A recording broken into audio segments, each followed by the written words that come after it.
Ibrahim Traoré steps on a bomb at the front line. What happens next? Stuns the world. The midday sun burned down mercilessly over the war-ravaged front line, turning the dusty earth into a cracked mosaic of desperation and ruin.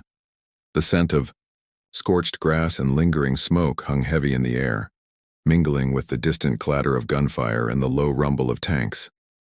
A gust of dry wind stirred the grit into their eyes and mouths, as soldiers crouched behind shattered walls and splintered trees.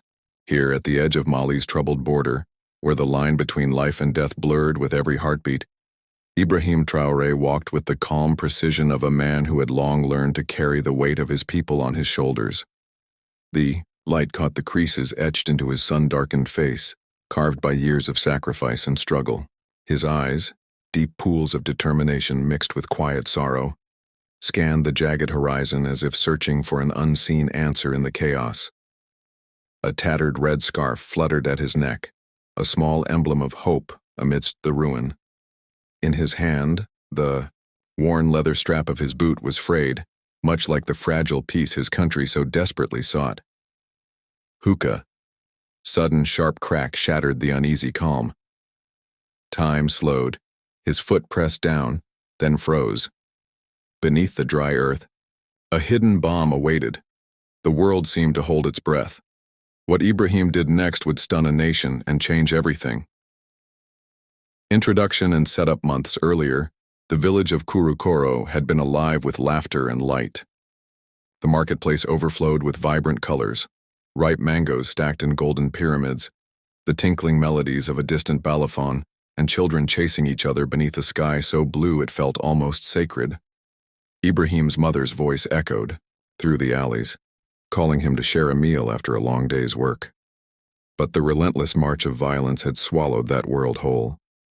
What remained were whispers of what once was, swallowed by dust and sorrow. Ibrahim, once a simple farmer's son, had risen in defiant courage. He had become a soldier, a leader, a beacon of hope amid despair. But beneath the hardened exterior was a man haunted by loss, the death of his younger brother, the shattered home, the countless faces of friends turned to ghosts. His heart carried wounds deeper than any battlefield scar. He had never sought glory, only peace. The challenge. That morning, a scout's urgent message arrived. The enemy was advancing, and the front line was more volatile than ever. Ibrahim and his small team pushed forward, weaving through the maze of bombed-out homes and scorched fields.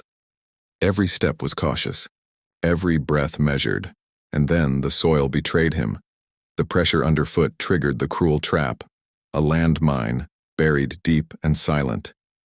For a heartbeat, the world tilted, the shadow of death looming, but Ibrahim did not panic. Instead, he acted. The midpoint revelation. His training surged through him, but more than that, something primal and unyielding. He froze, barely breathing, sensing the deadly weight beneath his soul. Around him, the tension was palpable. His men held their breaths, eyes wide, frozen in time. In that silence, Ibrahim's mind flashed back, not to war, but to a simple memory, a childhood lesson from his mother. Strength is not just the power to fight, but the courage to protect.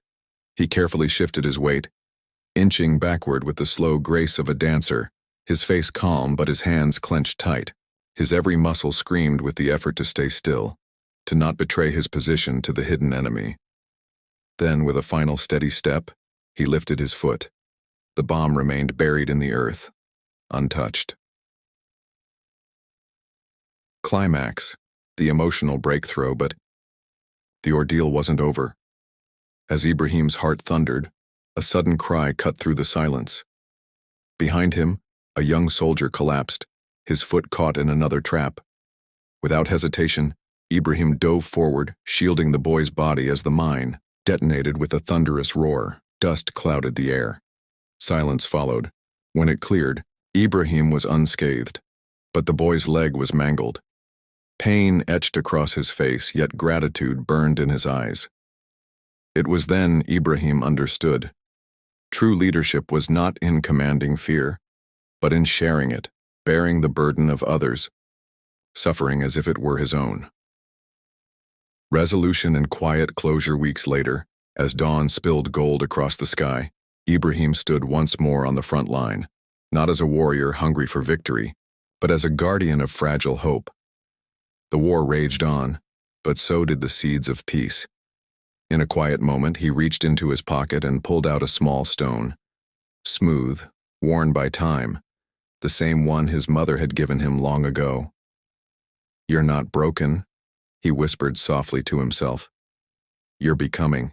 And in that whispered truth, the world seemed to pause, allowing a fragile light to bloom in the shadowed battlefield. Call to action. If this story touched your heart, consider subscribing for more inspiring tales of hope, healing, and unexpected kindness.